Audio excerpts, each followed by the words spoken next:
Hi guys, welcome to Small Farmer Life. Hope you're all having an awesome day. A better day than me anyway.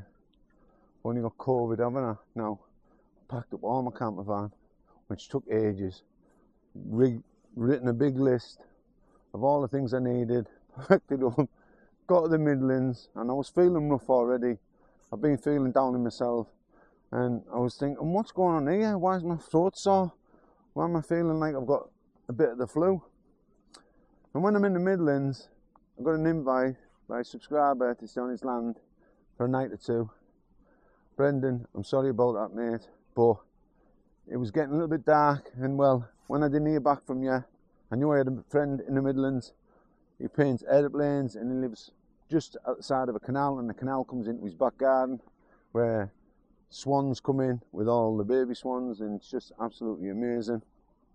I stayed at his place, and he had a COVID test because obviously he's got lots of workers and he has all that sort of stuff.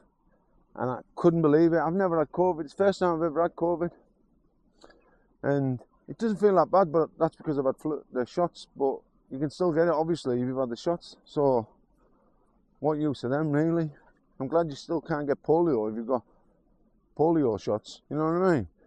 But anyway, today we're going to talk about all the different types of buildings that now can be converted into residential dwellings all over the UK, in Wales as well. Not Scotland, because they have different plan laws, but I'm sure they'll come up with their own scheme soon enough. But in England, in Wales, these laws apply. And the reason I'm making the video is because I've got lots and lots of messages, emails, DMs of all kinds. From my last video I made about this, people asking me, can I convert this building, can I convert this building, can I convert these stables, and all those sorts of things, and we'll come on to stables in a bit. Before we get into the video, guys, if you haven't already subscribed to the channel, hit that subscribe button. If you like the video, at the end of the video, hit the like button. You're going to be notified of upcoming videos. Hit the bell button. But with these new planning laws, the reason they brought them into effect is because under the last Class 2 permitted development rights, to convert a barn into a house. Well, from 2014 to 2024, about 5,500 barns got converted into homes, which is shocking. Now, some of them are beautiful, but councils still wouldn't let it happen. But in this new system, the government have sort of cut all the bureaucracy and a lot of red tape and a lot of planning fees. So people are going to save a lot on planning fees because you don't have to put in a full planning application.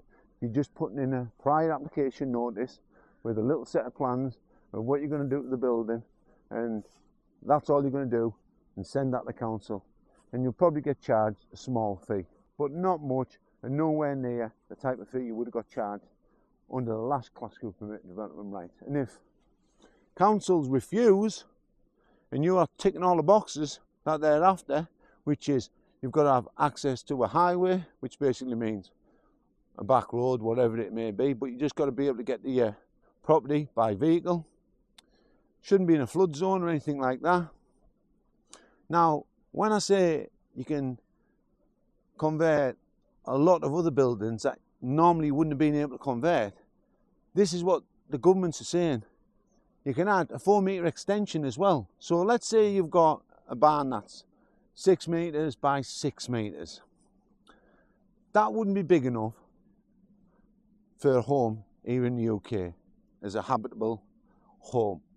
But if you had a 4-metre extension, that's an extra 20 square metres to the back of that building. Well, now you've got like 50 odd square metres, and that's plenty to have a 1-bedroom or 2-bedroom bungalow on your land. And it doesn't have to be a barn that you see on large farms all over the UK. It can be something that looks like, for all intensive purposes, a metal garage with corrugated sheeting on the sides and a cement roof on the top. It could look like that. It doesn't have to look like my neighbour's barn just over there. That's a big steel barn. He won't be able to convert that, mind you, because if your land's horticultural in nature and you keep horses on your land, and he got that built for horses, his stable's built for horses.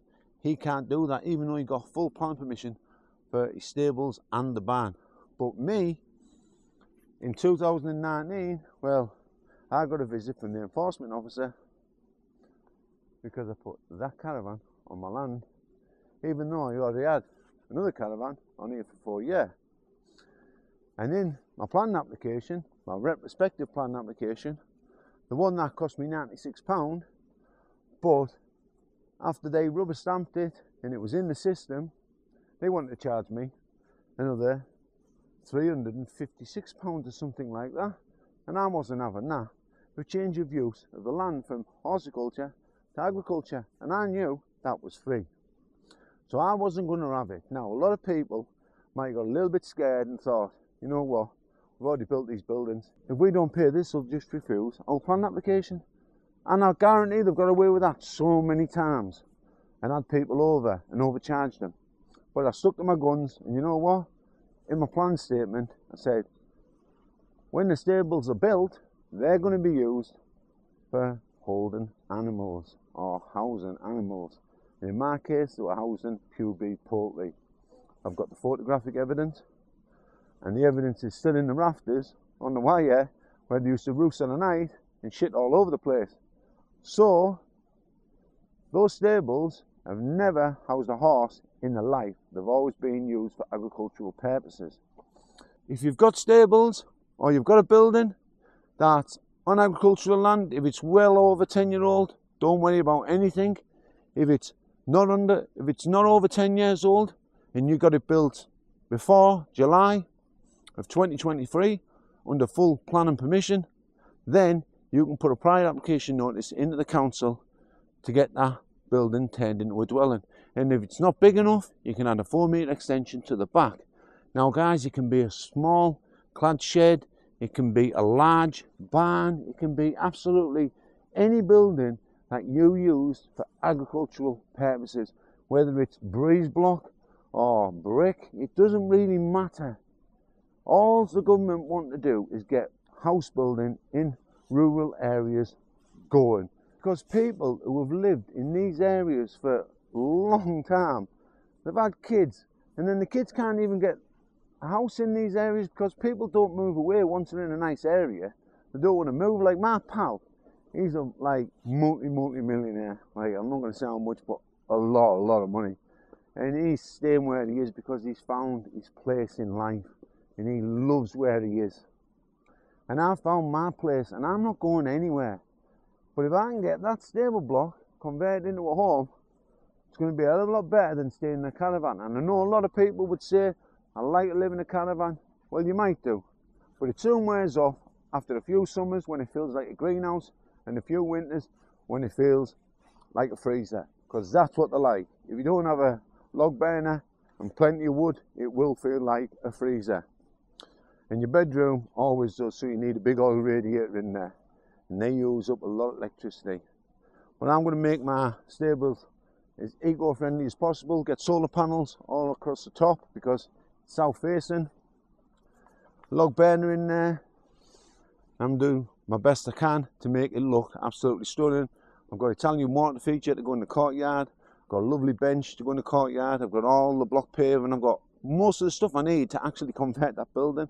Electricity's in there, log burner's installed, 6-metre patio doors are already installed. So guys, anyway, if you like the video, hit the like button. If you want to subscribe, and you should subscribe, hit the subscribe button. If you want to be notified of upcoming videos, hit the bell button. My name's Craig, you've been watching The Small Farmer Life. Thanks again to all my patrons, couldn't thank you guys enough. And YouTube subscribers and members, really appreciate the support. Hitting the like button really does help the channel, so think about giving it a like. And also hitting the bell button, that helps the channel as well. And if you donate £1 to Patreon, that helps me, or join YouTube membership, whatever. Say super thanks and give a super thanks, and that will help me actually make more content instead of having to go out and work or build websites for people and that sort of thing. Anyway guys, till next time, make sure you take care of yourself, most of all take care of the family, be genuine guys. Bye for now, see you.